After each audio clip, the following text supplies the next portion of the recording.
પક્ષી પાંદડાઓને સીવીને પોતાનું ઘર બનાવે છે.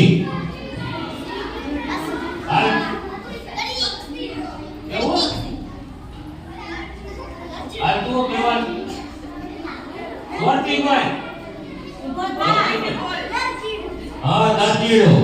યુ પક્ષી માણસના અવાજની નકલ કરે છે.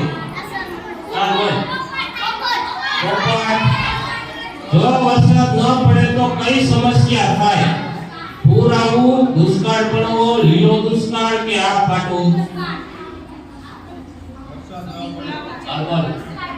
દુષ્કાળ પડવો. રેનકોટ કઈ ઋતુમાં પહેરવામાં આવે છે?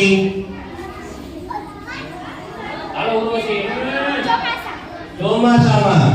વરસાદી પાણીનો સંગ્રહ કઈ રીતે થઈ શકશે? ભૂગર્ભ ટાંકી, ખેત તલાવડી, ચેકડેમ કે ઉપરાંત તમામ? વરસાદી પાણીનો સંગ્રહ કઈ રીતે થઈ શકે? તમામ. ભૂગર્ભ ટાંકી બનાવવામાં આવે, ખેત તલાવડી બનાવી શકાય અને ચેકડેમ બનાવી